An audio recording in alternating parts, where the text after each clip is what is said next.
தேவனுடைய சமூகத்தில் கர்த்தருடைய வார்த்தைக்கு நேராய் உங்களை நடத்தி கொண்டு போக நான் விரும்புகிறேன். கர்த்தர் நம்மோடு கூட பேசுவாராக.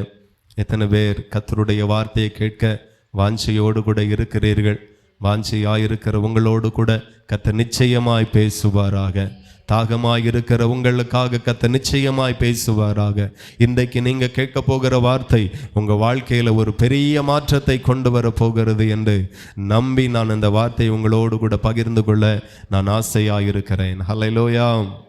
கர்த்தருடைய நாமத்திற்கு மகிமை உண்டாகட்டும். எல்லாரும் எடுத்துக்கொள்ளலாம். நியாயாதிபதி 16வது அதிகாரம்.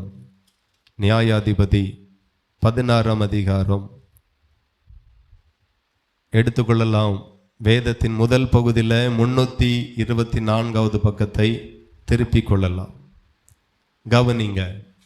இந்த இடத்தில் ஒரு மனுஷனை குறித்து, ஒரு நியாயாதிபதியை குறித்து சொல்லப்பட்டிருக்கிறது. எல்லாருக்கும் சிம்சோனை குறித்து நல்லா தெரியும். அல்லேலூயா. சிம்சோன் எப்படிப்பட்டவன்? ஹலோ, சிம்சோன் எப்படிப்பட்டவன்? பலசாலி, பலவான். அவரை போல வேதத்தில் அவருக்கு முன்னும் அவருக்கு பின்னும் ஒருவரும் இருந்தது இல்லை என்று சொல்லிதான் சொல்ல முடியும். அந்த அளவுக்கு பலசாலி, அந்த அளவுக்கு பலமுடையவராயிருந்தார். 1000 பெலிஸ்தர் வீரர்களை கழுதையின் தாடை எலும்பை கொண்டே 1000 பேரை வீழ்த்தினார். அல்லேலூயா. பெரிய மண்டபத்தை தாங்கி நின்ற 2 தூணை தன்னுடைய கைகளினால இடித்து தள்ளி பலாயிரம் எதிரிகள் நிறைந்த அந்த மண்டபத்தை தகர்த்து போட்டார். மகா பெரிய பலம். ஒரு சிங்கத்தை கைகளில் ஒன்றுமில்லாதிருந்த போதும் ஒரு ஆட்டுக்குட்டியை பீறி போடுகிறது போல சிம்சோன் அதை பீறி போட்டார், மேற்கொண்டார். இப்படி அவருடைய பலத்தை குறித்து சொன்னா சொல்லிட்டே போகலாம். அவ்வளோ பெரிய பலசாலியா இருந்தார். அல்லேலூயா. பெலிஸ்தர்களுக்கு ஒரே ஆச்சரியம், இவ்வளோ பெரிய பலம் எங்கிருந்து வந்தது? இந்த பலம் எங்க இருக்கிறது? இந்த பலத்திற்கு என்ன காரணம்? எதிரிகளுக்கு ஒரே குழப்பம், எதிரிகளுக்கு ஒரே குழப்பம். எந்த மனுஷனிடத்திலையும் இல்லாத ஒரு பலம், எந்த போர் வீரனிடத்திலையும் இல்லாத ஒரு மகாபெரிய பலம் எப்படி சிம்சோனுக்குள்ள மட்டும் இருக்கிறது? இதுக்கு என்ன ரகசியம்? இதுக்கு என்ன காரணம்? அவர்களும் கண்டுபிடித்தே இருக்கிறாங்க, ஆராய்ச்சி பண்ணி பார்த்தே இருக்கிறாங்க. ஒன்றும் கண்டுபிடிக்க முடியலை. நம்மளை போல தான் கால் இருக்கு, நம்மளை போல தான் கை இருக்கு.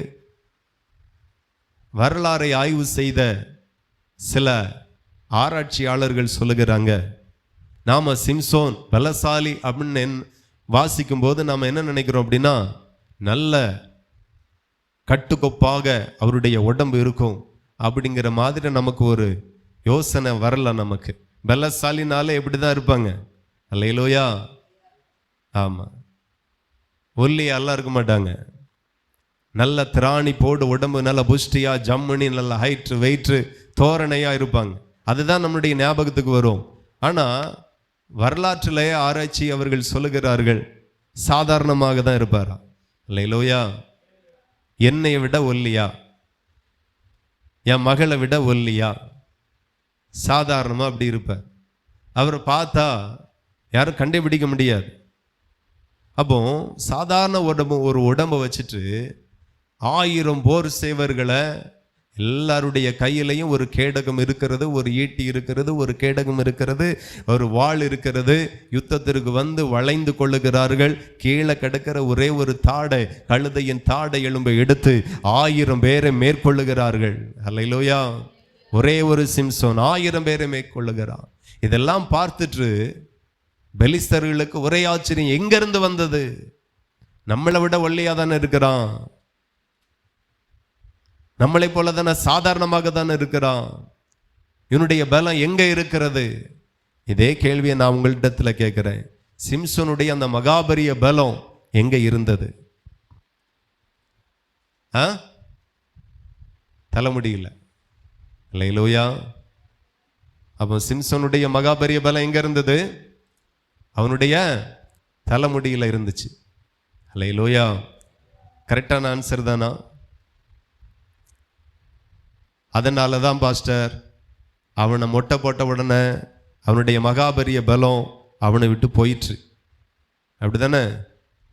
அப்போ முடி வளர்த்தா பலம் வந்துடும். அவனுடைய மகாபரிய பலம் அவனுடைய முடியில இருந்துச்சு. அப்படிதான் நாமளும் நினைக்கிறோம். ஆனா உண்மையில சிம்சோனுக்குள்ளா இருந்த அந்த மகாபரிய பலம் எதுல இருந்துச்சு அப்படின்னா, கர்த்தருடைய வார்த்தையின்படி அவனை பெற்றெடுத்த தாய்க்கு கர்த்தர் ஒரு கட்டளையை கொடுத்திருந்தார். அல்லேலூயா. என்ன கட்டளை? அவன் கர்த்தருக்கென்று சொல்லி நசரணையா இருக்கணும். அவன் தலையில சவகரன் கத்தி படக்கூடாது. அவனை பெற்றெடுக்கிறது வரையிலும் திராட்சரசமோ மதுபானமோ தீட்டானவைகளையோ ஒன்றுமே நீ தொடக்கூடாது. அல்லேலூயா. வாசிங்க நியாயாதிபதி 13ஆம் அதிகாரம், அதுல 3 வாசிப்போம். கர்த்தருடைய தூதனானவர் அந்த ஸ்திரீக்கு தரிசனமாகி அவளை நோக்கி, இதோ பிள்ளை பெறாத மலடியான நீ கர்ப்பந்தரித்து ஒரு குமாரனை பெறுவாய். ஆதலால் நீ திராட்சரசமும் மதுபானமும் குடியாதபடிக்கும் தீட்டானது ஒன்றும் புசியாதபடிக்கும் நீ புசிக்காதபடிக்கும் எச்சரிக்கையாயிரு. நீ கர்ப்பந்தரித்து ஒரு குமாரனை பெறுவாய். அவன் தலையின் மேல் சவகரன் கத்தி படலாகாது. அவன் தலையில கத்தி படவே கூடாது. அந்த பிள்ளை பிறந்தது முதல் தேவனுக்கென்று கர்த்தருக்கென்று நசரேயனாய் இருப்பான். அவன் இஸ்ரவேலை பெலிஸ்தரின் கைக்கு நீங்களாக்கி ரட்சிக்க தொடங்குவான் என்று கர்த்தர் சொல்லியிருந்தார். ஹல்லேலூயா. இப்ப சொல்லுங்க, அவனுடைய மகாபரிய பலம் எதுல இருந்துச்சு? முடியில இருந்துச்சு. அல்லேலூயா. நான் சொல்லுவேன், அவனுடைய மகாபரிய பலம் முடியில கிடையாது, கர்த்தர் சொன்ன கட்டளைகளில் இருந்துச்சு. எத்தனை பேருக்கு புரியுது? ஆமா, நான் சொல்லுகிறேன், கர்த்தர் நமக்கு மகாபரிய பலனாய் இருக்கிறார். எத்தனை பேர் நம்புகிறீங்க? பெலிஸ்தர்களும் அதே தான் ஆராய்ச்சி பண்ணாங்க. இவனுடைய மகாபரிய பலம் எங்க இருக்கு, எப்படி வந்துச்சு? அவங்களுக்கும் ஒரே குழப்பம். நான் சொல்லுகிறேன், சிம்சோனுடைய மகாபரிய பலம் கர்த்தர் சொன்ன கட்டளைகளின் நிமித்தமாய் அவனுடைய தாய் அவனை பெற்றெடுத்தாள். ஆகையினால் அந்த பலம், கர்த்தர் கொடுத்த கட்டளையின்படி அந்த தாய் அவனை வளர்த்தாள். ஆகையினால் அந்த பலம் அவனுக்குள் இருந்துச்சு. என்னைக்கு கர்த்தருடைய கட்டளையை மீறி தன்னை ஒரு வேசிக்கு, தெளிலாளுக்கு வெளிப்படுத்தி கொடுத்தானோ, என் தலையில இதுவரையிலும் கத்திப்பட்டது கிடையாது. நான் பிறந்தது முதல் எனக்கு முடிய எடுத்தது கிடையாது. எடுக்கக்கூடாது என்கிறது தேவனுடைய கட்டளை, தேவனுடைய சித்தம். நான் தேவனுக்கென்று என்னை அப்படி பிரதிஷ்டை பண்ணியிருக்கிறேன். ஆகையினால இந்த பிரதிஷ்டை நான் என்னைக்கு மீறுகிறேனோ, என்னைக்கு மீறி என் தலை மொட்டையடிக்கப்படுகிறதோ, தலைமுடி வெட்டப்படுகிறதோ, அன்றைக்கு இந்த மகாபரிய பலம் என்னை விட்டு போயிரும். ஹல்லேலூயா. அவன் தன்னை வெளிப்படுத்தி கொடுத்துட்டு தூங்கிட்டான். அவன் ஐசா வந்து முடியெல்லாம் சிரைத்து போட்டாள். ஹல்லேலூயா. இப்போ சொல்லுங்க, சிம்சோனுடைய மகாபரிய பலம் அவனுடைய முடியில் அல்ல, கர்த்தர் கொடுத்த கட்டளையில மறைந்திருந்தது.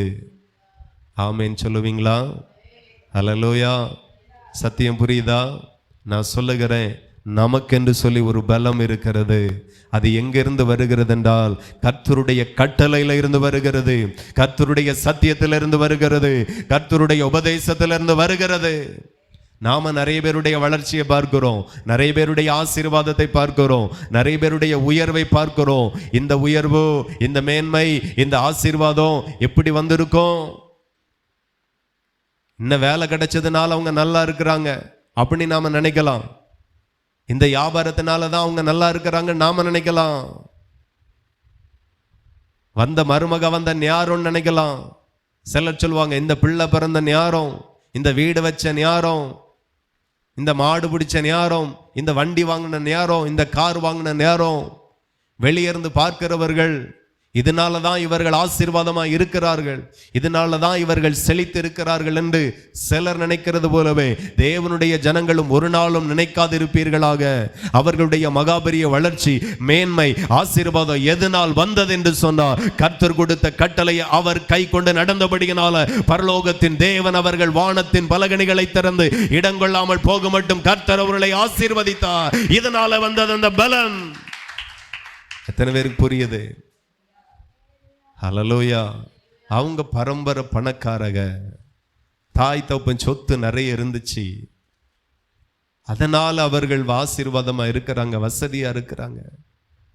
நான் சொல்லுகிறேன், நீங்க ரட்சிக்கப்பட்ட ஜனங்கள், கர்த்தர் உங்களை ரட்சித்திருக்கிறார், கர்த்தர் உங்களை தெரிந்தெடுத்திருக்கிறார், கர்த்தர் உங்களை மீட்டிருக்கிறார். அவருடைய சொந்த இரத்தத்தினால அவர் உங்களை கழுவி சுத்திகரித்திருக்கிறார், தம்முடைய ஆவியினால் உங்களை நிரப்பி இருக்கிறார். இனியும் கர்த்தரை அறியாதவர்கள் எப்படி நினைக்கிறார்களோ, யோசிக்கிறார்களோ, சிந்திக்கிறார்களோ, அதே போல நீங்களும் யோசித்து சிந்தியாதிருப்பீர்களாக. உங்கள் சிந்தனையில் இன்றைக்கு ஒரு மாற்றம் வருவதாக. நமக்கு ஒரு மகாபரிய பலனை கர்த்தர் வைத்திருக்கிறார். எத்தனை பேர் விசுவாசிக்கிறீர்கள்? நமக்கு ஒரு மகாபரிய பலன் உண்டு. அந்த பலம் முடியிலையோ, தோல்லையோ, அறிவிலையோ, படிப்பிலையோ, பலத்திலையோ, பராக்கிரமத்திலேயோ கிடையாது. நான் அவரை நேசிக்கிறேன், நான் அவரை மதிக்கிறேன், நான் அப்பாவை கனம் பண்ணுகிறேன், நான் அப்பாவினுடைய உபதேசத்திற்கு முன்பதாக நடுங்குகிறேன், நான் அப்பாவினுடைய வார்த்தையை கை கொள்ளுகிறேன், ரொம்ப நேசிக்கிறேன், அதனால எனக்கு ஒரு பலம் வந்தே ஆகணும். எத்தனை பேருக்கு புரியுது? சும்மா வராது. நான் சொல்லுகிறேன், ரட்சிக்கப்பட்ட ஒவ்வொரு தேவ பிள்ளைகளுக்கும் தேவன் ஒரு பலனை கொடுக்கிறார், ஒரு பலனை கொடுக்கிறார். உங்களுக்கு பலன் உண்டு, நீங்க ஆடு மேய்க்கலாம், ஆண்டவர் உங்களை பலப்படுத்துவார் சீக்கிரமாய். நீங்க இன்னைக்கு அடிமையா இருக்கலாம், கைதியா இருக்கலாம், சிறையில் இருக்கலாம், அடிமையாய் விற்கப்பட்டு இருக்கலாம், சிறைச்சாலைக்குள்ளாய் இருக்கலாம். கர்த்தர் உங்களை பலப்படுத்துகிற நாட்கள் சமீபமாய் வருகிறது. நீங்கள் பலன் அடைவீர்கள். ஹல்லேலூயா. உங்க வாழ்க்கை சேமா இருக்காது. உங்க வாழ்க்கை இப்பொழுது இருக்கிறது மாதிரியே சேமா இருக்காது. நீங்க பொருளாதாரத்தில் பலன் அடைந்து எழும்புவீர்கள், ஆசீர்வாதத்தில் நீங்க பலன் அடைந்து எழும்புவீர்கள், நீங்க சுதந்திரிக்கிறவர்களாய் எழும்புவீர்கள். எல்லாவற்றையும் இழந்தவர்களாய் சபைக்கு வந்திருக்கிறார், எல்லாத்தையும் இழந்துட்டு தேவனிடத்துல வந்திருக்கிறார், எல்லாவற்றையும் இழந்து கர்த்தரிடத்துல வந்திருக்கலாம், வெறுங்கையாய் வந்திருக்கலாம், கடனாளியாய் வந்திருக்கலாம், ஆமென், தரித்திரமாய் வந்திருக்கலாம். ஆனாலும் கர்த்தரிடத்துல வந்தபடியினால கர்த்தர் சொல்லுகிறார், ஒரு நாள் நான் உன்னை பலப்படுத்துவேன், ஒரு நாள் நான் உன்னை பலத்தினால நிரப்புவேன், அன்றைக்கு நீ எல்லாவற்றையும் சுதந்திரித்துக் கொள்ளுவாய், நீ எல்லாவற்றையும் திருப்பிக் கொள்ளுவாய் என்று கர்த்தர் சொல்லுகிறார். ஹல்லேலூயா. யார் யாரெல்லாம் கர்த்தருடைய வார்த்தையை மதிக்கலையோ, கை கொள்ளலையோ, கீழ்ப்படியலையோ, அவர்கள் எல்லாம் நாளுக்கு நாள் பலகீனப்படுவார்கள். ஆனால் கர்த்தருடைய வார்த்தையின்படி நடக்கிறது வரைக்கும் சிம்சோனை ஒரு பெலிசனையும் மேற்கொள்ள முடியல. 1000 பேர் மொத்தமாய் வந்தார்கள், 100கணக்கான பேர் மொத்தமாய் வந்தார்கள். கர்த்தருடைய பிரதிஷ்டையில நிக்கிறது வரையிலும், கர்த்தருடைய வார்த்தையில நிக்கிறது வரையிலும் அவனை ஒருத்தன் கூட நெருங்க முடியல. கர்த்தருடைய பலம் அவன் மேல இருந்துச்சு. கரங்களை தட்டி தேவனை மகிமைப்படுத்தி ஹல்லேலூயா. இந்த மகாபரிய பலம் அவனுடைய முடியில் அல்ல, கர்த்தருக்காக அவன் அர்ப்பணித்த அந்த அர்ப்பணிப்பில் இருந்தது, கர்த்தருக்காய் ஒப்பு கொடுத்த அந்த வாழ்க்கையில இருந்தது. கர்த்தர் சொன்னபடி அவன் வளர்த்தப்பட்டான், கர்த்தர் சொன்னபடி அவன் வாழ்ந்திருக்கிறது வரையிலும் தேவனுடைய மகாபரிய பலம் அவன் மேல இருந்துச்சு. எத்தனை பேர் அதை நம்புகிறீர்கள்? இன்னைக்கு சாதாரணமா இருக்கிறீங்க. இன்னைக்கு நிறைய பேர் நம்மள சாதாரணமாய் பார்க்கலாம், அற்பமாய் பார்க்கலாம். உங்க வாழ்க்கை சேமா இருக்க போறதில்லை. 2020 எப்படி வாழ்க்கை இருந்துச்சோ அப்படி கண்டிப்பா நீங்க இருக்கவே மாட்டீங்க. உங்க வாழ்க்கை தாவீது நாளுக்கு நாள் விருத்தி அடைந்தது போல அந்த ஒரு பலம் உங்க வாழ்க்கையில வரப்போகிறது. அந்த ஒரு உயர்வு, அந்த ஒரு மேன்மை கர்த்தர் உங்களுக்கு கொடுக்க போகிறார். அதற்கு நீங்க செய்ய வேண்டியது ஒன்றே ஒன்றுதான். கர்த்தருடைய பிரதிஷ்டையில, கர்த்தரோடு செய்த உடன்படிக்கையில, கர்த்தருடைய வார்த்தையில, கர்த்தருடைய சத்தியத்துல நின்று பாருங்க. எவனுக்கும் கிடைக்காத, எவனுக்கும் கொடுக்கப்படாத ஒரு மகாபரிய பலம் இன்றைக்கு உங்க வாழ்க்கையில வரப்போகிறது. நம்புறீங்களா? நீங்க பலகீனப்பட மாட்டீர்கள். உங்க குடும்பம் பலகீனப்படாது. உங்க பிள்ளைகள் பலகீனமாக இருக்க மாட்டார்கள். உங்க பொருளாதாரம் பலகீனமாக இருக்காது. மற்றவர்களிடத்துல கையேந்த கர்த்தர் விட மாட்டார். மற்றவர்களிடத்துல போய் உதவி கேட்கிற அளவுக்கு ஆண்டவர் உங்களை விட மாட்டார். தரித்திரமாய் நீங்க இருக்க மாட்டீர்கள். வட்டி கட்டக்கூடிய ஒரு சூழ்நிலை உங்களுக்கு வராது. ஆமை, சாப்பாட்டுக்கு கஷ்டப்பட வேண்டிய சூழ்நிலை வராது. வஸ்திரத்திற்கு கஷ்டப்பட வேண்டிய சூழ்நிலை வராது. வீட்டுக்கோ, ஆஸ்திக்கோ, பிள்ளைகளுடைய படிப்புக்கோ, எதிர்காலத்திற்கோ, திருமண காரியத்திற்கோ கஷ்டப்பட வேண்டிய சூழ்நிலையை கர்த்தர் ஒரு நாளும் தரமாட்டார். உங்களுடைய மகாபரிய பலனும் உயர்வும் ஆசீர்வாதமும் மேன்மையும் எதுல இருக்கிறதுண்டா? ஆண்டவருடைய வார்த்தையில மட்டுமே இருக்கிறது என்கிறதை புரிந்து கொண்டால் நல்லா இருக்கும். அதை சொல்லிக் கொடுக்கும் வேண்டிதான் கர்த்தருடைய ஆவியானவர் உங்கள் நடுவில் உலாவிக் கொண்டிருக்கிறார். எத்தனை பேருக்கு புரியுது? ஹல்லேலூயா. சிம்சோனுக்கு மட்டும்தான் அந்த பலம். எத்தனை பேர் நம்புறீங்க கர்த்தர் எனக்கு அந்த மகாபரிய பலனை தருவார்? இந்த தேசத்துல இருக்கிற நான் அந்நியனாய் எண்ணப்படலாம், ஒன்றுமில்லாதவனாய் எண்ணப்படலாம், பலகீனனாய் என்னை அநேக பேர் எண்ணலாம். ஆனால் கர்த்தர் என்னை பலப்படுத்துவார். இந்த தேசத்துல கர்த்தரனை பலப்படுத்துவார். இந்த கிராமத்துல கர்த்தரனை பலப்படுத்துவார். இந்த மாவட்டத்துல கர்த்தரனை தலையாக்குவார். வாளாக்குகிறது அவருடைய திட்டம் அல்ல, தலையாக்குகிறது தான் அவருடைய திட்டம். கீழாக்குகிறது தேவனுடைய திட்டம் அல்ல, தலையாக்குகிறது தான் அவருடைய திட்டம். ஆகவே நீங்க கீழாகாமல் மேலாவீர்கள், வாளாகாமல் தலையாகுவீர்கள் என்று கர்த்தர் சொல்லுகிறார். உங்கள் மேல, உங்களுக்குள் இன்றைக்கு ஒரு புது பலனை கர்த்தர் கொடுக்கும்படி வந்திருக்கிறார். ஹல்லேலூயா. தேவன் நல்லவர். இந்த ஸ்திரியை மலடியாயிருந்தாள். கர்த்தருடைய தூதன் இவளிடத்தில் வந்தான். கர்த்தர் தம்முடைய தூதனை அனுப்பினார். கர்த்தர் சொல்ல சொன்னார், உனக்கு ஒரு ஆண் பிள்ளையை தருவேன். நீ என்ன செய்யக்கூடாது? மதுபானத்தை தொடக்கூடாது, தீட்டானதை தொடக்கூடாது. ஹல்லேலூயா. நான் சொல்லுகிறேன், கர்த்தர் உங்களுக்கு ஒரு மேன்மையை கொடுக்க போகிறார். கர்த்தர் ஒரு பெரிய உயர்வை கர்த்தர் உங்களுக்கு கொடுக்க போகிறார். நீ இனி தீட்டானதை தொடாதிருப்பாயாக. எத்தனை பேர் இன்றைக்கு உங்களை பிரதிஷ்டை பண்ணுகிறீர்கள் கர்த்தருக்கென்று? எத்தனை பேர் ஒப்பு கொடுக்கிறீர்கள்? இன்றைக்கு என் வாழ்க்கையை ஒப்பு கொடுக்கிறேன். நீ சேமா இருக்க போறதில்லை. நீங்க சேமாகவே இருக்க மாட்டீங்க. சிம்சோனுக்கு மட்டுமல்ல அந்த மகாபரிய பலம். ரட்சிக்கப்பட்ட ஜனமே, உனக்கு ஒப்பானவன் யார் என்று கர்த்தர் எழுதியிருக்கிறார் வேதத்துல. ரட்சிக்கப்பட்ட ஜனத்திற்கு ஒப்புமையான ஒரு ஜனம் எழும்பினது இல்லை, எழும்ப போகிறதும் இல்லை. எப்பெல்லாம் கர்த்தருக்கு பிரியமா இருந்தார்களோ, இஸ்ரவேல் எதிரிகளை ஆளுகை செய்தார்கள். எப்பெல்லாம் கர்த்தருக்கு பிரியமில்லாமல் கர்த்தருடைய வார்த்தையை புறக்கணித்துட்டு, கர்த்தருடைய வார்த்தையை விட்டுட்டு தன்னுடைய இஷ்டத்தின்படி வாழ்ந்தார்களோ, அப்பவே இஸ்ரவேல் ஜனங்களை, அவர்களுடைய சத்துரு இஸ்ரவேல் ஜனங்களை ஆள ஆரம்பித்தார். கர்த்தர் அவனுடைய கரத்தில் அவர்களை விற்று போட்டார். பலகீனப்பட்டு போனார்கள். ஆளுகை செய்ய வேண்டியவர்கள் அடிமையாக்கப்பட்டார்கள். மகாபரிய பலன் அவர்களை விட்டு போயிற்று. எத்தனையோ முறை வேதத்தில் நாம வாசிக்கிறோம். நியாயாதிபதி நாட்களில் நியாயாதிபதிகளை கர்த்தர் எழுப்புவார். தேச அமைதலா இருக்கும். நியாயாதிபதியினுடைய நாட்கள் முடியும். அதுக்கு பிறகு ஏனாதான் ஒண்ணி வாழுவார்கள். ஆளுகை செய்கிறவர்களா இருக்கிற அவர்கள் சத்துரு மேற்கொள்ளுவார்கள். காரணம், எப்பெல்லாம் வசனத்தை விட்டு விலகுகிறேனோ நீ பலகீனப்படுவாய். எப்பெல்லாம் நீங்க வசனத்தை மீறுறீங்களோ நீங்க பலகீனமா தான் இருப்பீங்க. உங்க பொருளாதாரம் ஒரு நாளும் பலமா மாறாது. உங்க பிள்ளைகள் பலனாய் எழும்ப முடியாது. இந்த மகாபரிய பலம் எதுல இருந்து அப்படின்னா, கர்த்தர் நமக்கு தந்திருக்கிற வசனத்துல. எப்போ புசிக்க கூடாது என்று சொன்ன கனியை ஆதாமும் ஏவாளும் புசித்தார்களோ, தேவனுக்கு முன்பதாக நிற்க முடியல, வெட்கப்பட்டார்கள், ஒளிந்து கொண்டார்கள், மறைந்து கொண்டார்கள். காரணம், கர்த்தருடைய வார்த்தையை கனம் பண்ணி அதை கை கொள்ளல. வெட்கப்பட வேண்டிய சூழ்நிலை வந்தது, கேவலப்பட வேண்டிய சூழ்நிலை வந்தது. நிர்வாணியாக அவர்கள் பார்த்தார்கள் ஒருத்தரை ஒருத்தர். ஆண்டவருடைய வார்த்தையை மீறுகிற போது மொத்தமா போகும். எத்தனை பேருக்கு புரியுது? வெக்கப்பட்டு நிற்க வேண்டியது வரும். தலை நிமிர்ந்து நிற்க வேண்டிய இடத்திலெல்லாம் தலை குனிந்து நிற்க வேண்டியதா இருக்கும். ஆளுகை செய்ய வேண்டிய இடத்துல கை கட்டி நிற்க வேண்டியதாயிரும். ஆண்டவருடைய வசனத்தையும் கட்டளையும் சாதாரணமாக எண்ணாதுங்க. இதுவே உன் வாழ்க்கைக்கு, உனக்கு, உன் சரீரத்திற்கு, உன் எதிர்காலத்திற்கு மகாபரிய பலனா இருக்கிறது என்கிறதை மறவாதிருங்கள். ஸ்திரியே, ஒரு குமாரனை நீ பெறுவாய். நீ என்ன செய்யணும்? நீ பெறப்போகிற பிள்ளைக்கு நீ என்ன செய்யணும்? அதை நான் சொல்லுகிறேன் கேளு. தூதனை அனுப்பினார் பரலோகத்தில் இருந்து. அல்லேலூயா. சிம்சோனை பெற்றெடுக்கிற இந்த செய்தி வந்த நாளில இருந்து சிம்சோனுடைய தாய் கர்த்தருடைய வார்த்தையை காத்து கொண்டாள். ஆனா சிம்சோன் காத்து கொள்ளல.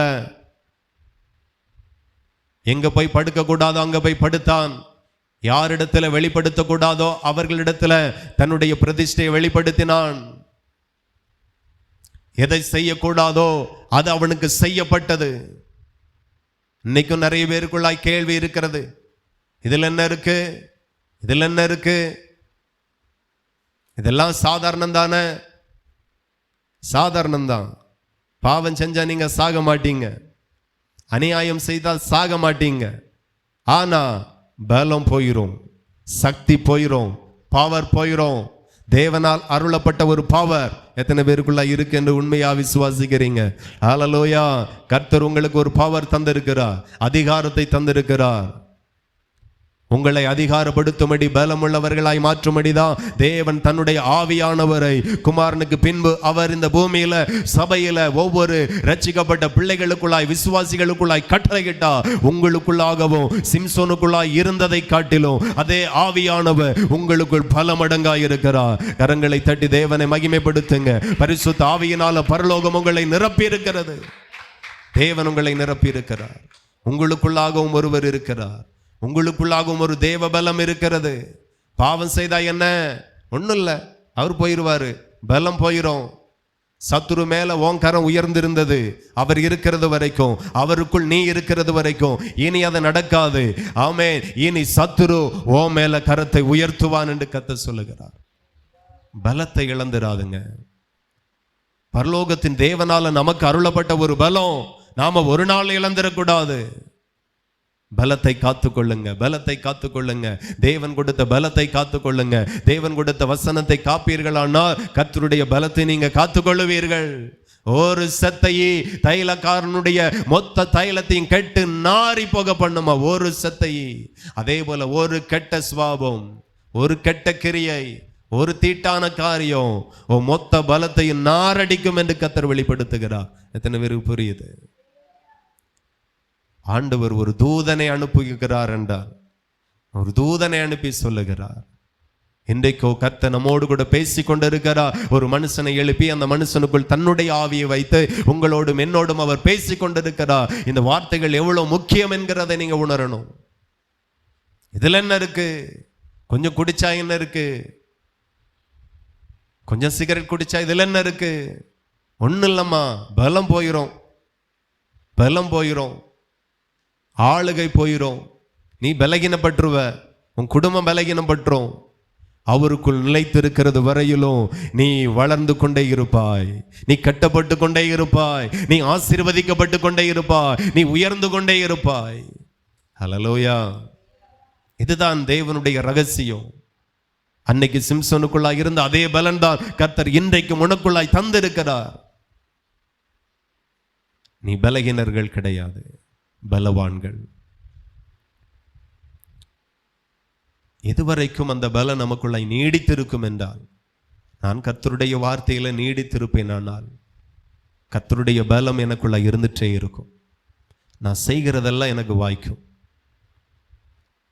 நான் போகிற இடமெல்லாம் காரியங்கள் அனுகூலமாக இருக்கும்.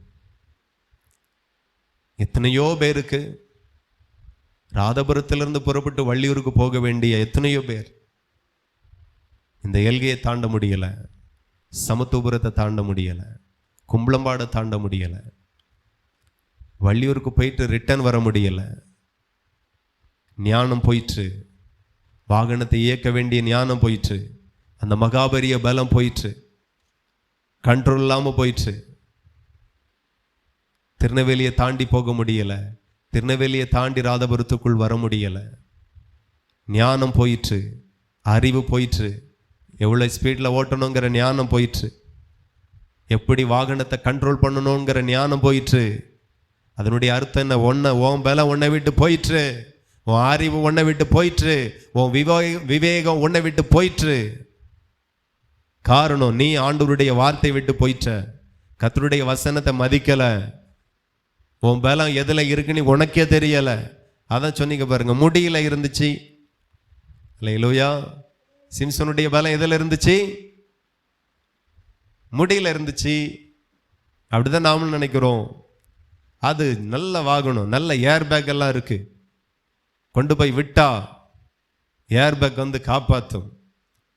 5 ஸ்டார் ரேட்டிங்ல நல்ல தரமான வாகனம் வச்சிருக்கிறேன், எதுவும் இருக்கட்டும், உன்னை இதுவரையிலும் தாங்கி நடத்து கொண்டு இருக்கிற பலம் கர்த்தருடைய பலம், இனியும் தாங்க போகிற பலம் அது ஓம் பலம் இல்ல, கர்த்தருடைய பலம். எத்தனை லட்சம் ரூபாய்க்கும் வாகனத்தை வாங்குங்க, தேவ பலம் மாத்திரம் உன்னை காப்பாற்றும். அல்லேலூயா. சென்னை பட்டணத்தில் விலை மதிக்க முடியாத விலை உயர்ந்த கார் ஒரு வீரனுக்கு பரிசாக கொடுக்கப்பட்டது திருமணத்தில். அதே கார்ல 3வது நாள் விருந்துக்கு போயிட்டு வரும்போது ஒரு ஸ்பீட் பிரேக்கர்ல காரின் அடிப்பகுதி உரசிச்சு, அல்லேலூயா, தீப்பிடிச்ச உடனே அது எல்லாம் சென்சார் சிஸ்டங்கள், டோருக்கு எல்லாத்துக்குமே சென்சார் தான், அத்தனையும் ஃபெயிலியராகி லாக் ஆயிற்று. திறக்க முடியலை, வெளியே வர முடியலை. வெளியே இருக்கிறவர்கள் காப்பாற்றலாம் என்று போனால் அங்கே ஒவ்வொரு பகுதியும் வெடிக்க ஆரம்பிச்சது, வெடி சத்தம். யாரும் பயந்துட்டு வெளியே உள்ள போகலை, பக்கத்தில் போகலை, காப்பாற்ற முன் வரல. 2 ஜீவனும் பரிதாபமாக போச்சு. ஹல்லேலூயா. உன் பணம் உன்னை காப்பாற்ற முடியலை, உன் வாகனம் உன்னை காப்பாற்ற முடியலை, உன் ஞானம் உன்னை காப்பாற்ற முடியலை, உன் பராக்கிரமும் உன்னை காப்பாற்ற முடியலை, படிப்பு உன்னை காப்பாற்ற முடியலை. அவருடைய மகாபரிய பலம் என்னைக்கு நம்மை விட்டு போகிறதோ அன்னைக்கு நம்ம 0. பெரிய ஹீரோவா இருக்கலாம், அவருடைய பலம் போச்சுன்னா நீ 0. பெரிய விசுவாசியா இருக்கலாம், அவருடைய பலத்தை இழந்த அந்நேரமே நீ 0. எப்படி பலன் வருகிறது, எப்படி போகுது என்கிறதை நன்றாய் புரிந்து கொள்ளுங்க. இன்னைக்கு நிறைய பேருக்கு உபதேசம் கசக்குது, கடிக்குது, கேட்க மனசில்ல, சத்தியம் கேட்க மனசில்ல, சத்தியத்தின்படி கீழ்ப்படிய மனசில்ல, சத்தியத்திற்கு ஒப்பு கொடுக்க மனசில்ல. சத்தியத்தை விளையாட்டா பார்க்கிறோம், உபதேசத்தை விளையாட்டா பார்க்கிறோம், கர்த்தருடைய வார்த்தையை வசனத்தை விளையாட்டா பார்க்கிறோம். நான் சொல்லுகிறேன், அதை விளையாட்டாய் பார்க்க கூடாது. அதுதான் உன்னுடைய மகாபரிய பலம் என்ற கர்த்தர் சொல்லுகிறார். இதுல நான் நிலைத்திருக்காவிட்டா என்னுடைய அந்த மகாபரிய பலம் என்னை விட்டு போயிடும் என்று சொல்லி நீங்க பயந்து நடுங்குங்க. ஹல்லேலூயா. ஆபிரகாமுக்கு கர்த்தர் பலனாயிருந்தார், யோசேப்புக்கு பலனாயிருந்தார். வசனத்துல நிக்கிறது வரைக்கும் ஒருவருடைய பலம் என்னை விட்டு விலகாமல் இருக்கும், என்னை விட்டு விலகாம இருக்கும். இந்த வார்த்தை மனோவாவுக்கும் மனைவிக்கும் தேவன் தூதனை அனுப்பி சொல்லிக் கொடுக்கும் போது அவர்கள் அப்படியே கீழ்ப்படிந்து அவரை கனப்படுத்தினார்கள். அல்லேலூயா. இன்னைக்கு சத்தியத்தை பேசுகிற எத்தனையோ ஊழியக்காரனை சபை வெறுக்கிறது, விசுவாச பிள்ளைகள் வெறுக்கிறார்கள், புறக்கணிக்கிறார்கள். ஆனால் அவர்களோ அந்த தூதனை கனம் பண்ணினார்கள். அல்லேலூயா. சத்தியத்தை பேசுகிறவர்களை கனம் பண்ணுங்க, சத்தியத்தை பேசுகிற நல்ல செய்திகளை கேளுங்க. அதுதான் உங்க பலம். வேற என்ன பலம்? ஒன்றும் கிடையாது. என் பலனே அவருடைய வார்த்தை தான், அவருடைய வசனம் தான், அவருடைய உபதேசம் தான். அதை தாண்டி எனக்கு எந்த பலமும் கிடையாது. தயவு செய்து உணருங்க, தயவு செய்து உணருங்க. நீங்க எப்போ இருக்கிறீங்களா? இந்த பலனே கர்த்தருடைய வார்த்தையில இருக்கிறதுனால தான் இவ்வளவாகிலும் பலம். ஆனால் ஆண்டவர் சொல்லுகிறார், இன்னும் பலப்படுத்தப்படுவீர்கள், இன்னும் கர்த்தர் உங்களை பலப்படுத்துவார், இன்னும் உங்களை கர்த்தர் பலப்படுத்துவார். நீங்க பலனடைவீர்கள், பலத்தினால நீங்க பலனடைவீர்கள். தேவன் கொடுக்கிற பலம் உங்களுக்குள்ளாய் வரும். ஆவியின் பலம், பலத்தினால பலனடையுங்க. வசனத்தில் ஒரு பலன் இருக்கிறது, அந்த பலத்தினால நீங்க பலனடையுங்க. சத்தியத்தில் ஒரு பலன் இருக்கிறது, அந்த பலத்தினால பலனடையுங்க. இதுதான் உங்க பலம், இதுதான் உங்க பலம், இதுதான் உங்களுடைய மேன்மைக்கே அஸ்திவாரமாய் இருக்கிறதை நீங்க மறவாதிருங்க. ஹல்லேலூயா. சிம்சோனை பெலிஸ்தர்கள் ஆராய்ச்சி பண்ணுகிறாங்க. எங்கிட்ட இருந்து வந்தது இந்த பலம்? நம்மள ஒருவன் போல தானே இருக்கிறான். நாம வேணா பார்க்க உலகத்தானை போலவே சாதாரண மனுஷனாய் இருக்கலாம். கிடையாது. அவனுக்குள் இல்லாத ஒரு மேன்மையை கர்த்தர் நமக்கு கொடுத்திருக்கிறார். விசுவாசமே நம்மளுடைய பலம், பரிசுத்தமே நம்மளுடைய பலம். ஆமென், ஹல்லேலூயா. உத்தமமே நம்மளுடைய பலம், அபிஷேகமே நம்மளுடைய பலம், ஆண்டவருடைய திருவிருந்தே நம்மளுடைய பலம், அவருடைய சபையே நமக்கு பலம், அவருடைய வசனமே நமக்கு பலம், அவருடைய உபதேசமே நம்மளுடைய பலம். இதை தாண்டி ஒரு பலன் நமக்கு கிடையாது. தேவனுக்கு மகிமை உண்டாகட்டும். ஒவ்வொரு நாளும் உணருங்க, என் பலனே இதுதான், பரிசுத்தம் தான் என் பலம், விசுவாசம் தான் என் பலன். விசுவாசத்தினால நீதிமான் பிழைப்பான். விசுவாசிக்கிறவனுக்கு எல்லாம் கூடும். விசுவாசம், விசுவாசத்தை என்னைக்கு இழக்கிறோமோ அன்னைக்கெல்லாம் போயிரும். வார்த்தை கற்றுத்தருகிறது, கற்றுக்கொள்ளுங்கள். விசுவாசம் தான் எனக்கு பலம், பரிசுத்தம் தான் எனக்கு பலம், உபதேசம் தான் எனக்கு பலம், சபை தான் எனக்கு பலம், வேதம் தான் எனக்கு பலம். உலகத்தான் எதை எதையோ பலனா நினைக்கிறான். வச்சிருக்கிற வாகனம் ராசியான வாகனம், இருக்கிற வீடு ராசியான வீடு, நான் படுக்கிற கட்டில் ராசியான கட்டில், அப்படிங்கிற மாதிரி எதை எதையோ நினைக்கிறாங்க பலனாக. நான் உங்களுக்கு சொல்லுகிறேன், கர்த்தர் உங்களுக்கு கற்றுத்தருகிறார். ஓம் பலம் எங்க இருக்கு தெரியுமா? கர்த்தரிலே இருக்கிறது. உன் தாழ்மையான வாழ்க்கையில இருக்கிறது. தாழ்மை உள்ளவனுக்கோ கர்த்தர் கிருபை அளிக்கிறார். கிருபை உண்டு, கிருபையினால நிரப்புவார். ரொம்ப தாழ்மையாயிருங்க, ஆவில எளிமையாயிருங்க. அவன் பாக்கியவானா. உன் பலம் எங்க இருக்கு? உன் தாழ்மையில இருக்கிறது, தயவுல இருக்கிறது, கிரியைகள்ல இருக்கிறது. இங்கதான் நம்மளுடைய பலம். சாப்பிடுகிற ஆகாரத்தில் மட்டும் இல்லை, எவ்வளவு சாப்பிட்டாலும் இவைகள் தான் நம்மளுடைய பலனாய் மாறணும். தேவனுக்கு மகிமை உண்டாகட்டும். அப்படியே சிம்சனுடைய தாய் தகப்பன் அவனை பெற்று வளர்க்கிறது வரையிலும், கடைசி வரையிலும் தேவன் அவர்களுக்கு கற்றுக் கொடுத்த வார்த்தையில நிலை நின்றார்கள், வசனத்தில் அவர்கள் நிலை நின்றார்கள். கொஞ்சம் கூட அங்க இங்க சாயல அவங்க. ஹல்லேலூயா. வசனத்துக்கு புறம்பாகவே அவங்க போகல, கர்த்தருடைய வார்த்தையிலே நிலை நின்றார்கள். கர்த்தர் அவர் சொன்னபடியே ஒரு குமாரனை கொடுத்தார். அவர் சொன்னபடியே ஒரு ஆண் பிள்ளையை கொடுத்தார். அவர் சொன்னபடியே அவனுக்குள் மகாபெரிய பலம் வந்து இருந்தது. அவர் வார்த்தை ஒரு நாளும் மாறவே மாட்டார். எத்தனை பேர் விசுவாசிக்கிறீர்கள்? நாம் ஆராதிக்கிற நம்முடைய தேவன் ஒரு நாளும் எதற்காகவும் யாருக்காகவும் அவருடைய வார்த்தையிலிருந்து அவர் கொஞ்சம் கூட விலகுகிறவரே இல்லை. அவர் வாக்கு மாறாதவர். அவர் சொன்னதை தான் அவர் செய்வார், செய்கிறதை அவர் சொல்லுவார். அவருடைய வார்த்தையில மாற்றங்கள் இல்லை. அவர் சொன்னபடிதான் பிள்ளையை கொடுத்தார், ஆண் பிள்ளையை கொடுத்தார். அவனுக்குள்ளாக அவர் சொன்னபடி அவன் இருக்கிறது வரைக்கும் அவர் சொன்ன மகாபரிய பலனும் அவனுக்குள்ளா இருந்துச்சு. பெலிஸ்தர்கள் மேல ஜெயத்தை கொடுத்தார். பெலிஸ்தர்கள் பார்த்து நடுங்கினார்கள். ஆனா என்றைக்கு கர்த்தருடைய வார்த்தை, பிரதிஷ்டை, அந்த அர்ப்பணிப்பு என்னைக்கு மீறினானோ, தலையில் இருந்த 7 சடை என்னைக்கு சிறைக்கப்பட்டதோ, அன்றைக்கு அவனுடைய மகாபரிய பலம் அவனை விட்டு போயிற்று. ஹல்லேலூயா. அவனை விட்டு விலகிற்று. தேவனுடைய பிள்ளைகளே, தேவனுக்கு மகிமை உண்டாகட்டும்.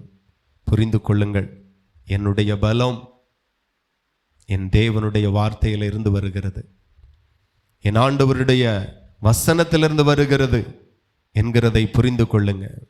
இப்போ பெலிஸ்தர் அவனை ஆராய்ந்து பார்க்கிறாங்க. நியாயாதிபதி 16 5 வாசித்தால், அவரிடத்திற்கு பெலிஸ்தரின் அதிபதிகள் போய், நீ அவனை நயம் பண்ணி அவனுடைய மகாபலம் எதினாலே உண்டாயிருக்கிறது என்றும், நாங்கள் அவனை கட்டி சிறுமைப்படுத்துகிறதற்கு எதினாலே அவனை மேற்கொள்ளலாம் என்றும் அறிந்து கொள். அப்பொழுது நாங்கள் ஒவ்வொருவரும் 1100 வெள்ளிக்காசு உனக்கு கொடுப்போம் என்றார்கள். ஹல்லேலூயா. தெளிலாள் என்கிற ஒரு பெண்ணினிடத்துல ஒரு பழக்கமா இருந்துச்சு சிம்சோனுக்கு. அவளிடத்துல போய், நான் உனக்கு 1200 வெள்ளியை தருவேன், அவனுடைய மகாபரிய பலம் எதுல இருக்குன்னு மட்டும் கண்டுபிடிச்சு சொல்லு, அப்பொழுது நாங்கள் அவனை சிறையாக்கவும் கைது பண்ணவும் சிறுமைப்படுத்தவும் அடிமைப்படுத்தவும் எங்களுக்கு ஏதுவா இருக்கும் என்று சொல்லி பணத்தை கொடுத்து ஒரு சிறையினிடத்துல பேசுகிறார்கள் பெலிஸ்தருடைய அதிபதிகள். ஹல்லேலூயா. அங்கே சிறைக்கு வெளிப்படுத்துகிறான், நான் என் தேவனுக்காக நசரேயன் பிறந்தது முதல் என் தலையில கத்திப்படவே இல்லை, முடி சிரைக்கப்படலை, வெட்டப்படலை, அதனுடைய பிரதிஷ்டை, என் தேவனுக்காக நான் அப்படி வாழுகிறேன், என்னுடைய மகாபரிய பலம் என் முடியில இருக்குன்னு சொல்லி வெளிப்படுத்துகிறான். ஹல்லேலூயா. அவன் அந்த சிறை தன்னுடைய மடியிலே தூங்க வைக்கிறாள், அவனும் தூங்குறான். தூங்கின பிறகு கத்தி எடுத்து தலையை மொட்டை அடிக்கிறாள். ஹல்லேலூயா. என்றைக்கு கர்த்தருடைய வசனம், கர்த்தருடைய வார்த்தையை மீறினானோ அன்றைக்கே கர்த்தர் அவனை விட்டு விலகிட்டார். ஹல்லேலூயா. வாசிங்க அதே 16ஆம் அதிகாரம் 17 முதல் 21 வரைக்கும். தன் இருதயத்தையெல்லாம் அவளுக்கு வெளிப்படுத்தி, சவகரன் கத்தி என் தலையின் மேல் படவில்லை, நான் என் தாயின் கர்ப்பத்தில் பிறந்தது முதல் தேவனுக்கென்று நசரேயனானவன் என் தலை சிரைக்கப்பட்டால் என் பலம் என்னை விட்டு போம், என் பலம் என்னை விட்டு போம், அதனாலே நான் பலட்சமாகி மற்ற எல்லா மனுஷரை போலவும் ஆவேன் என்று அவளிடத்தில் சொன்னான். அவன் தன் இருதயத்தையெல்லாம் தனக்கு வெளிப்படுத்தினதை தெளிலால் கண்டபோது அவள் பெலிஸ்தரின் அதிபதிகளுக்கு ஆள் அனுப்பி, இப்போ கீழே வீட்டுல போய் நீங்க வாசித்தீர்களானால் அவள் தலையை மொட்டை அடிக்கிறாள், தலை சிரைக்கப்படுகிறது. இப்போ 20வது வசனத்தில் அவனுக்கு அறிவிப்பு கொடுக்கப்படுகிறது. தூங்கி கொண்டிருந்த சிம்சோனை பார்த்து அந்த தெளிலாளாகிய அந்த பெண் சொல்லுகிறாள், சிம்சோனே எழுந்திரு, பெலிஸ்தர் உன்னுடைய சத்துரு உண்மையிலே வந்து விட்டார்கள். என்ன நடக்கிறது வாசிப்போம் 20. அப்பொழுது அவள், சிம்சோனே பெலிஸ்தர் உன்மேல் வந்துவிட்டார்கள் என்றாள். அவன் நித்திரை விட்டு விழித்து, கர்த்தர் தன்னை விட்டு விலகினதை அறியாமல் எப்போதும் போல உதறி போட்டு வெளியே போவேன் என்றான். பெலிஸ்தர் அவனை பிடித்து அவன் கண்களை பிடுங்கி அவனை காசாவுக்கு கொண்டு போய், அல்லேலூயா. கவனிங்க, எப்போதை போல, அல்லேலூயா, தலை சிரைக்கப்பட்டாச்சு, தேவனுடைய வார்த்தையை மீறியாச்சு, கர்த்தருடைய வசனத்தை விட்டு விலகியாச்சு. இவ ஒன்றும் தெரியாம கர்த்தருடைய பலம் போனதை அறியல, கர்த்தர் தன்னை விட்டு விலகினதை இவன் அறியல. எல்லாம் தூக்கி போட்டுட்டு என் சத்துருவை நான் சந்திக்க போவேன், எப்போது போல அவனை மேற்கொள்ளுவேன் என்று சொல்லி போனான். அங்க பலன் இல்லை. அல்லேலூயா. பலன் இல்லை. இன்னைக்கு ஏன் நம்ம சத்துருக்கள் மத்தியில் நம்மளால் நிற்க முடியல? பலன் இல்லை. கர்த்தருடைய வார்த்தையை மீறிட்டு நிற்க முடியாது, கர்த்தருடைய வார்த்தையை மீறிட்டு பிசாசை துரத்த முடியாது, சேவனை கட்ட ஜெயிக்க முடியாது, வியாதியை ஜெயிக்க முடியாது. ஆனால் கர்த்தருக்குள்ளாய் வாழ்ந்து பாருங்க, உங்களை விட்டு எல்லாமே ஒதுங்கி நிற்கும். ஆமென். பலம் கர்த்தருடைய வார்த்தையில இருக்கிறது. பிற்பாடு இவனை பிடித்து காசாவுக்கு கொண்டு போனார்கள், சிறுமைப்படுத்தினார்கள். என்னைக்கு கர்த்தருடைய வார்த்தையை மீறுகிறோமோ அன்னைக்கே ஒவ்வொரு பலனா நம்மளை விட்டு போயிடும். மகாபெரிய பலம் போயிற்று, இப்போ சரீர பலம் மட்டும்தான் இருக்கிறது. நான் சொல்லுகிறேன், கர்த்தரோ இந்த பூமியில இந்த சரீரத்தின் பலத்தை வைத்து வாழும்படி கர்த்தர் நம்மளை வைக்கல. அவருடைய பலத்தை தந்து, அவருடைய ஆவியின் பலத்தை தந்து, பரிசுத்த ஆவியானவருடைய பலத்தை நமக்குள்ளாய் தந்து, இந்த பலத்துல ஓடும்படி நடக்கும்படி வாழும்படி கர்த்தர் நம்மளை பலப்படுத்தி இருக்கிறார். அல்லேலூயா. இந்த பலம் எதுவரைக்கும் நமக்குள்ளாய் இருக்கிறதோ நாம ஆளுகை செய்வோம், நாம ஜெயம் எடுப்போம், நம்ம ஆசீர்வாதத்தை அறுவடை பண்ணுவோம். என்றைக்கு இந்த பலம் நம்மை விட்டு போகுதோ அன்றைக்கு நாம சிறுமை அடைவோம், உதாசீனப்படுத்தப்படுவோம், விழுந்துருவோம், எல்லாமே நம்ம கையை விட்டு போயிடும். அல்லேலூயா. கர்த்தருடைய வார்த்தை சாதாரணமா எண்ணாதுங்க. பலகீனமாய் போயிருவீங்க. உங்க மகாபெரிய பலம் உங்களை விட்டு போயிடும். உங்க மகாபெரிய பலம் உங்களை விட்டு போயிடும். தேவனுக்கு மகிமை. அப்படியே யோசுவாவினுடைய நாட்களும் யுத்தங்கள் ஜெயமாய் போகுது. கிட்டத்தட்ட 31 ராஜாக்கள் இவனுக்கு முன்பதாக எழும்பினார்கள். அத்தனை பேரையும் வீழ்த்தினான். ஒருவனும் நிற்க முடியலை யோசுவாவுக்கு முன்பதாக. பல இடங்களில் பயிற்சி பெற்றவர்கள், பல யுத்தத்தை ஜெயித்தவர்கள், ஆனால் யோசுவாவுக்கு முன்பதாக தாழ்த்தப்பட்டார்கள், தோத்து போனார்கள். காரணம், மோசே கர்த்தரை பின்பற்றினது போலவே யோசுவாவும் பின்பற்றினான். மோசைக்கு கர்த்தர் கற்றுக் கொடுத்த அத்தனை உபதேசங்களே ஒன்றாகிலும் யோசுவா மீறி போடவே இல்லை, மதித்தான். ஆகவே சத்துருக்கள் இவனுக்கு முன்பதாக நிற்கவே முடியலை. அந்த மகாபெரிய பலம் யோசுவாவின் மேலே இருந்துச்சு. ஹல்லேலூயா. இப்போ எரிகோவை ஜெயிக்கிறார்கள். அங்கே ஆண்டவர் சொல்லுகிறார், நீங்கள் போகும்போது நான் அந்த பட்டணத்தையும் ராஜாவையும் இருக்கிற எல்லாரையும் உன் கையில் ஒப்பு கொடுப்பேன். ஆனால் அங்கே கிடைக்கிற எல்லாவற்றையும் தீ கொளுத்திடணும், எரிச்சிரு. அதில் இருக்கிற சில பொருட்கள், சகல வெள்ளி, பொன்னு, வெங்கலம், இரும்பினால் செய்யப்பட்ட பாத்திரங்கள் கர்த்தருக்கு பரிசுத்தமானவைகள், அவைகள் கர்த்தரின் பொக்கிஷத்தில் சேரும். இது தேவனுடைய கட்டளை. எப்பவுமே பாருங்க, நம்மளை வசனத்தை கொடுக்காம, உபதேசத்தை கொடுக்காம, சத்தியத்தை கொடுக்காம, இஷ்டம் போல வாழு, நான் உன் தகப்பன், நீ என் பிள்ளை அப்படின்னு சொல்லி ஒரு நாள் ஆண்டவர் அனுப்பலை. எந்த தலைமுறைக்கும் ஆண்டவர் அப்படி செய்ததில்லை. எல்லா இடத்துலையும் ஒரு காரியத்தை ஆண்டவர் சொல்லுவார். சிலருக்கு சில காரியத்தை சொப்பனத்தின் மூலமாய் சொல்லியிருப்பார். நாம் அதை யோசித்து பார்க்கணும். என்னிடத்தில் என்ன சொல்லியிருக்கிறார், வசனத்தில் என்ன சொல்லியிருக்கிறார், இன்றைக்கு கர்த்தர் எதை எனக்கு போதித்தார், எல்லாவற்றையும் கவனிங்க. உங்களுடைய மகாபெரிய பலம் இன்றைக்கு உங்களை வந்து சேரும் என்று சொல்லுகிறேன். அப்போ ஆண்டவர் ஒவ்வொரு இடத்துக்கும் போகும்போது ஒவ்வொரு மாதிரி சொல்லுவார். ஏன் சொல்லுகிறார் அப்படின்னா, நாம அவருக்கு கீழ்ப்படுகிறோமா என்கிறதையே மட்டும் அவர் பார்க்கிறார். கீழ்ப்படிதல்ல ஒரு பெரிய மேன்மை இருக்கிறது. ஹல்லேலூயா. ஆகையினால கர்த்தருடைய வார்த்தைக்கு கீழ்ப்படிங்க. மகாபெரிய பலம் உங்களை நிரப்ப போகிறது. மகாபெரிய பலம் உங்க மேல வரப்போகிறது. தேவன் உங்களை மகாபெரிய பலத்தினால நிரப்ப போகிறார். கர்த்தருடைய பிள்ளைகள் கவனிக்க வேண்டும். ஆண்டவர் அப்படியே யோசுவாவை பார்த்து சொல்லுகிறார், எல்லாத்தையும் சுட்டரிச்சிரு. ஆனால் அங்கே இருக்கிற வெள்ளி, பொன், வெங்கலம், இரும்பு எல்லா பொருட்களும் கர்த்தருடைய பொக்கிஷத்தில் சேரணும். மற்ற எதையும் தொடக்கூடாது, அது தீட்டு என்று நான் சொல்லுகிறேன் அப்படின்னு சொல்லிட்டார். அத்தனை இஸ்ரவேல் ஜனங்களும் அதன்படியே செய்தார்கள். ஆனால் ஒரு மனுஷன், ஆகான் என்பவன் மட்டுமே ஆண்டவருடைய வார்த்தைக்கு செவி கொடுக்கலை.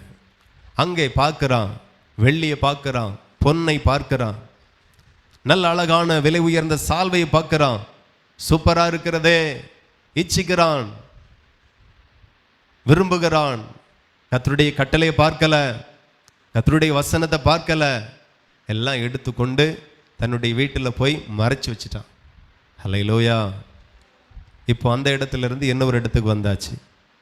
இப்போ ஆயி என்கிற பட்டணத்துக்கு வந்தாச்சு. கர்த்தருடைய வார்த்தையை ஒரு மனுஷன் மீறிட்டான் இஸ்ரவேல் ஜனங்களுக்குள்ளாக.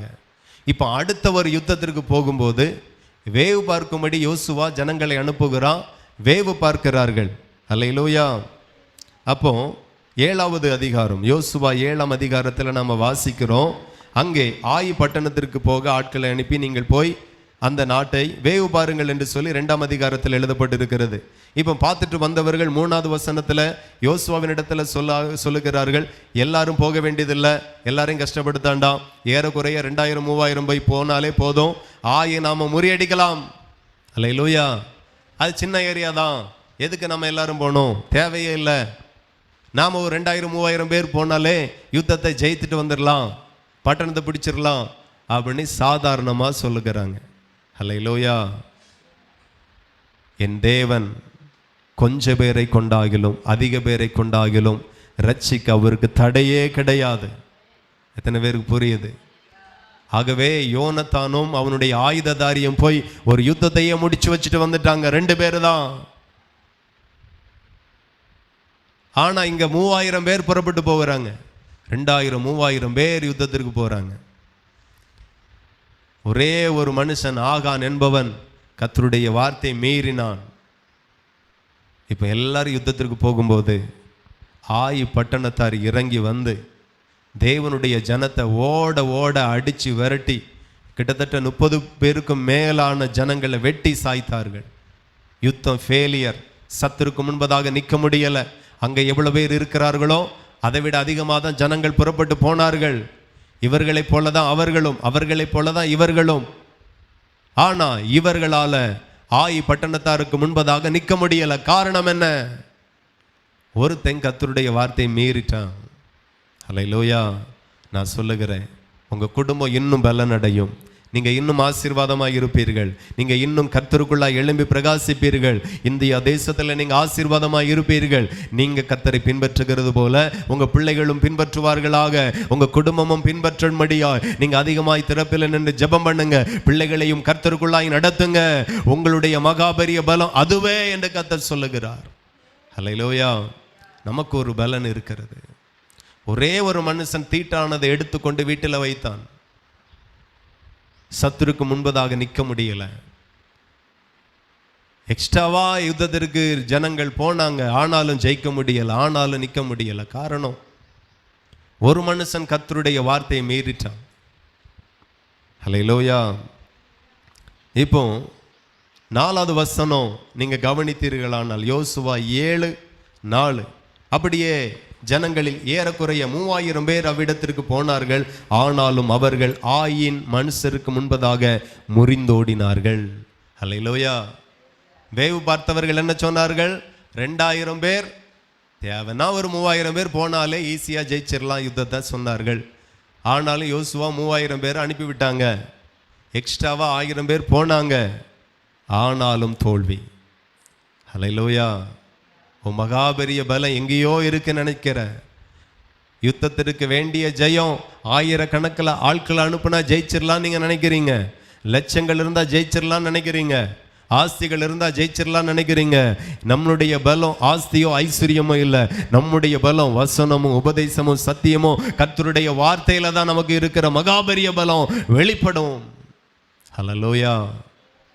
தேவனுடைய பிள்ளைகள் புரிந்து கொள்ளுங்க. அதிகமாக படிச்சிருக்கலாம், அதிகமாக சம்பாதிச்சிருக்கலாம், அதிகமாக சொத்து இருக்கலாம், பாட்டை முப்பாட்டன் சொத்துகள் அத்தனை இருந்தாலும் ஒரு வருடத்தில் இருந்து ஒரு மனுஷனுக்கு பலம் வரணும். சும்மா வராது, சும்மா வராது.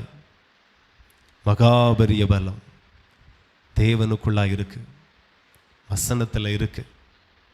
ஒரே ஒரு மனுஷன் தேவனுடைய வார்த்தையை மீறி வெள்ளி பாலத்தை எடுத்து, பொன்னை எடுத்து, சால்வை எடுத்து, கர்த்தருடைய வார்த்தையை மதிக்காம கை கொள்ளாம அவர் சொன்னா சொல்லிட்டு போகட்டும், அப்படி சொல்லக்கு நீ எம்மாத்திரம் என்று கர்த்தர் கேட்கிறார். அவருடைய வார்த்தை கொடுக்க வேண்டிய கனத்தை கொடுக்காமல் நீ துணிகரமாய் நடக்கிறாயே, நீ எம்மாத்திரம். அவருக்கு முன்பதாக நாம எம்மாத்திரம், குப்பையும் தூசியுமாய் இருக்கிறோம் நாம எம்மாத்திரம். அவருடைய வார்த்தையை மீறி தப்ப முடியுமோ? ஜெயிக்க முடியுமோ? நிலை நிற்க முடியுமோ? ராதாபுரத்தை தாண்டி வள்ளியூர் போக முடியுமோ? வள்ளியூரை தாண்டி ராதாபுரத்துக்கு வர முடியுமோ? நீ உன் பலத்தை நம்புகிறாயோ? நீ உன் வாகனத்தை நம்புகிறாயோ? நீ உன் பிரயாணத்தை நம்புகிறாயோ? உன் பலம் எதில் இருக்கு தெரியுமா? கர்த்தருக்குள்ளாய் நிலைத்திருக்கிற அதில் தான் ரகசியம் இருக்கிறது. எவ்வளோ கனப்படுத்த முடியுமோ கனப்படுத்துங்க, எவ்வளோ முடியுமோ கை கொள்ளுங்க. மகாபெரிய பலன் இன்று முதல் உங்களிலிருந்து வெளிப்படுவதாக. ஹல்லேலூயா. நீங்கள் சிறுகூட்டமாக இருக்கலாம், ஜெயிக்கிறது நீங்களாக இருப்பீங்க. கொஞ்சம் பேராக இருப்பீங்க, ஜெயம் உங்கள் வசமாக இருக்கும். ஹல்லேலூயா. தேவன் நல்லவர். அப்படியே போனார்கள். ஏறக்குறைய ஆயின் மனுஷர் அவர்களில் ஏறக்குறைய 36 பேரை வெட்டி போட்டார்கள். ஹல்லேலூயா. இஸ்ரவேலில் 36 பேர் விழுந்து போனார்கள். யுத்தம் ஃபெயிலியர். ஆமென்.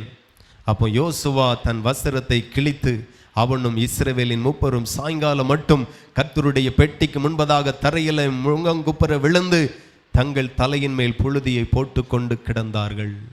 ஹல்லேலூயா. நான் சொல்லுகிறேன், உன் வாழ்க்கை எதில் தோக்குது? உன் வாழ்க்கை எதில் கிடக்குது? எதில் தள்ளாடுகிறீர்கள்? எதில் குழம்புகிறீர்கள்? எதில் சிக்கல் இருக்கிறது? எதில் பிரச்சனை இருக்கிறது? தேவ சமூகத்தில் விழுந்து கிடந்து கேளுங்க, தகப்பனே இந்த பிரச்சனைக்கு என்ன காரணம்? யார் காரணம்? என்ன காரணம்? நான் என்ன செய்யணும்? ஆண்டவரிடத்தில் கேளுங்க, பதில் கர்த்தரிடத்திலிருந்து வரும். ஹல்லேலூயா. நமக்கு என்னன்னா ஒரு தோல்வி தானே. இன்னைக்கு மட்டும்தானே லாபம் கிடைக்கல வியாபாரத்தில். இன்னைக்கு மட்டும்தானே, ஒரு மாசமா இப்பந்தானே, ஒரு மாசமா வேலை இல்லை. ஒரு கோழி தானே செத்து போச்சு, ஒரு மாடு தானே செத்து போச்சு. ஏன் செத்து? என்ன காரணம்? ஆஸ்திகளை நீ இழக்க கர்த்தருக்கு சித்தம் இல்லை. தலையிலிருந்து ஒரு முடி கூட அவருக்கு சித்தம் இல்லாமல் விழாது. எத்தனை பேர் நம்புறீங்க? தலைமுடி எண்ணப்பட்டிருக்கிறது.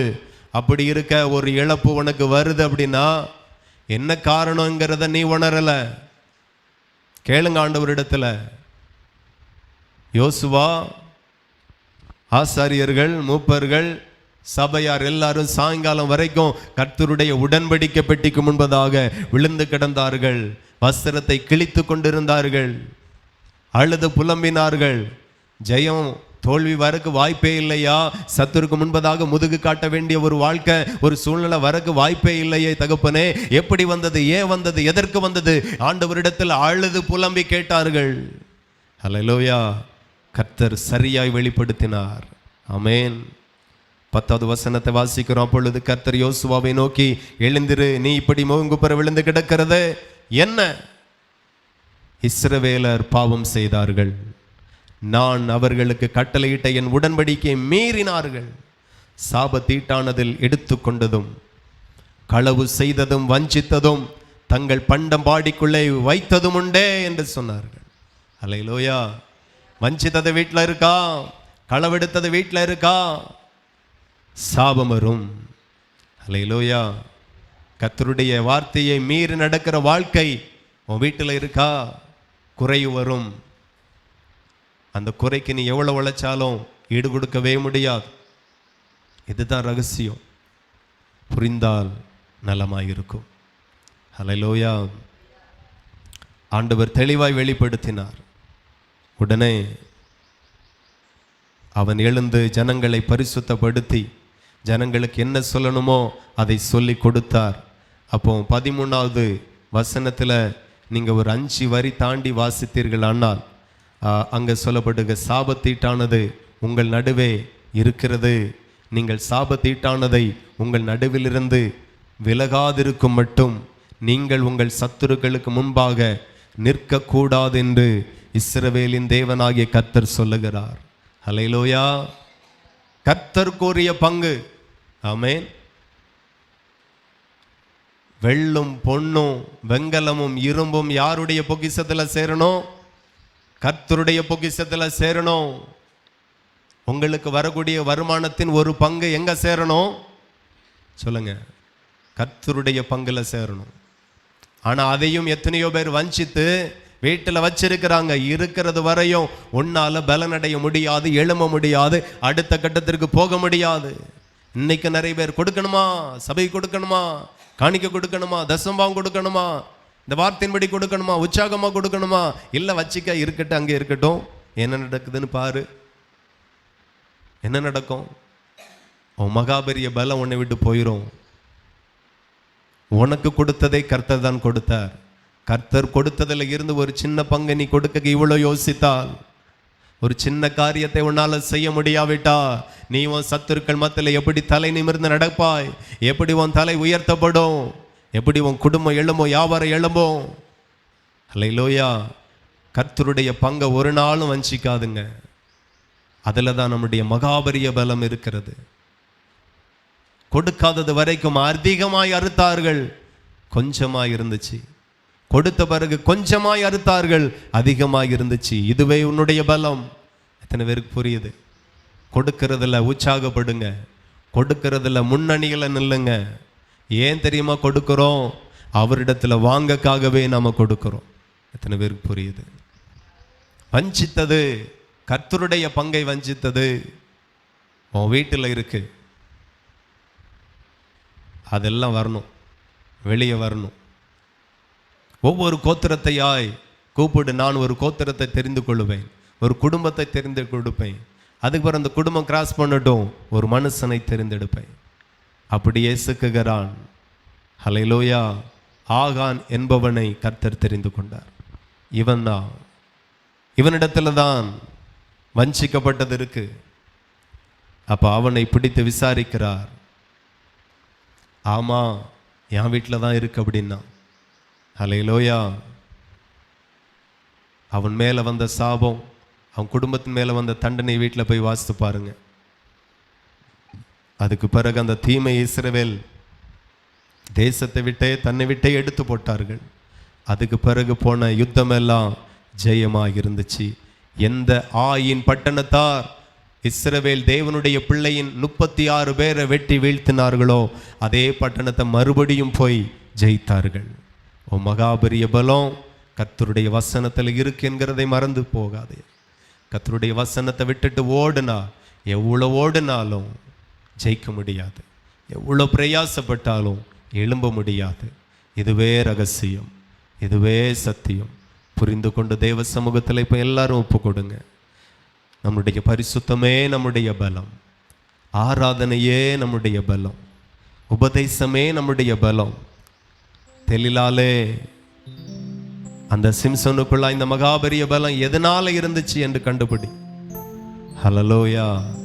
கர்த்தருடைய வார்த்தையில் நிற்கிறது வரையிலும் சிம்சோன் மகாபரிய பலவானாய் இருந்தான். எத்தனை 1000 எதிரிகள் மொத்தமாய் வந்தாலும் அவனை ஒன்றும் பண்ண முடியாத பலவானாய் இருந்தான். உன் சமாதானத்திற்கா எங்கெல்லாம் ஓடுறாய்? ஒருவரை நேசித்து பார், அவருடைய வசனத்தை கை கொண்டு பார். எத்தனை வியாபாரங்கள் உனக்கு தோல்வியாய் போச்சு, எத்தனையோ பிரயாசங்கள் உனக்கு தோல்வியாய் போச்சு. ஒருவருக்காய் கொடுத்துப்பார், ஒருவருக்காய் வாழ்க்கையை ஒப்பு கொடுத்துப்பார். ஒருவருடைய வசனத்தை நீ வாசித்தது அதன்படி உன் வாழ்க்கையை ஒப்பு கொடுத்துப்பார். உன் பிள்ளைகளை கர்த்தர் பலவானாய் மாற்றுவார். உன்னை பார்க்கிலும் உன் பிள்ளைகள் அதிகமாய் செய்வார்கள், அதிகமாய் சாதிப்பார்கள். ராஷா தோ ரோ. எத்தனையோ பேருடைய பிள்ளைகள் பலகீனப்பட்டு கிடக்கிறது. தகப்பன் ஒரு நாள் சம்பாதித்தார், பிள்ளைகள் இன்றைக்கு அதை வித்து சாப்பிடுகிற மாதிரி பலகீனப்பட்டு கிடக்கிறார்கள். தகப்பனுடைய நாட்கள் ஆசீர்வாதமாக இருந்துச்சு, பிள்ளைகளுடைய நாட்கள் சாபமாக இருக்குது. காரணம் என்ன? தகப்பன் கர்த்தரை நேசித்தார், கர்த்தருடைய வார்த்தையில நின்றார். எத்தனையோ பாடுகள் வந்துச்சு, உபத்திரவங்கள் வந்துச்சு, போராட்டங்கள் வந்துச்சு. ஆனாலும் பொருட்படுத்தாமல் கர்த்தரை நேசித்தால், பின்தொடர்ந்தார், வசனத்தை வாசித்தார், கனம் பண்ணினால், கர்த்தருக்காய் கொடுத்தார். கர்த்தரும் அவருக்கு ஏராளமானதை கொடுத்தார். பிள்ளைகள் இப்ப அதை செய்கிறதில்லை, பலகீனப்பட்டார்கள், சத்துருக்களுக்கு அடிமையாய் விற்கப்பட்டார்கள். இதுவே உன்னுடைய மகாபரிய பலம் என்று கர்த்தர் வெளிப்படுத்துகிறார். எல்லாரும் ஒப்பு கொடுங்க. ஆண்டவரே, என்ன வந்தாலும் கர்த்தருடைய வசனத்துல நான் நிலை நிற்பேன். எல்லாரும் சொல்லுங்க ஹல்லேலூயா. என்ன வந்தாலும் டாடி, என்ன சம்பவித்தாலும் டாடி, கர்த்தருடைய வார்த்தையில நான் நிலை நிற்பேன் அப்பா. ஹூடாரமா ஷண்டோரோடாதாரா. மகிமை மகிமை மகிமை மகிமை. எல்லாரும் ஸ்தோத்திரம் பண்ணி ஆண்டவரை மகிமைப்படுத்துங்க. ஆமென். ஹல்லேலூயா. நல்லவரே, உமக்கு ஸ்தோத்திரம். நன்றி, உமக்கு நன்றி. ஆறுதலின் தெய்வமே, உம்முடைய திரு சமூகம் எவ்வளவு இன்பமானது. ஆறுதலின் தெய்வமே, ஆத்துமா தேவனை உம்மையே நோக்கி ஆர்வமுடன் கதறுகின்றது. ஆத்துமா தேவனை உம்மையே நோக்கி ஆர்வமுடன் கதறுகின்றது. உள்ளமும் உடலும் ஒவ்வொரு நாளும், உள்ளமும் உடலும் ஒவ்வொரு நாளும் கம்பீரித்து சத்தமிடுது. ஆமேன். கம்பீரித்து சத்தமிடுது. ஆறுதலின் தெய்வமே, உம்முடைய திரு சமூகம் எவ்வளவு இன்பமானது. ஆறுதலின் தெய்வமே, உம்மிலே பலன் கொள்ளும் மனிதர்களெல்லாம் உண்மையிலே பாக்கியவான்கள். உம்மிலே பலன் கொள்ளும் மனிதர்களெல்லாம் உண்மையிலே பாக்கியவான்கள். ஓடினாலும் களைப்படையா, ஓடினாலும் களைப்படையா, நடந்தாலும் சோர்வடையா.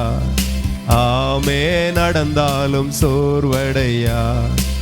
ஆறுதலின் தெய்வமே, உம்முடைய திரு சமூகம் எவ்வளவு இன்பமானது. ஆறுதலின் தெய்வமே. ஆமென். எங்களை ஒப்பு கொடுக்கிறோம் பரலோக தகப்பனே, எங்களை ஆசீர்வதிங்க.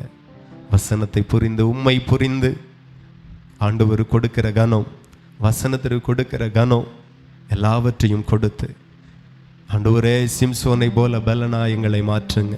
எங்கள் பிள்ளைகளை பலவான்களாய் மாற்றுங்க. எங்கள் குடும்பத்தினுடைய பொருளாதாரத்தை பலனடைய பண்ணுங்கப்பா.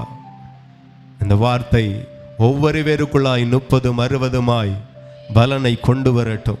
டிவி மூலமாய், செல்போன் மூலமாய் போகிற இந்த வார்த்தைகளை கர்த்தர் அநேகருக்கு ஆசீர்வாதமாய் மாற்றுங்க. ஆசீர்வதியும் இயேசுவின் நாமத்தில் ஜெபிக்கிறோம். ஜெபங்களும் நல்ல பிதாவே, ஆமென். என் ஆத்துமாவே கர்த்தரை ஸ்தோத்திரி, என் முழு உள்ளமே பரிசுத்த நாமத்தை ஸ்தோத்திரி. என் ஆத்துமாவே கர்த்தரை ஸ்தோத்திரி, கர்த்தர் செய்த சகல உபகாரங்களை மறவாதே. ஆமென். ஹல்லேலூயா. கர்த்தர் உங்களை ஆசீர்வதிப்பார்.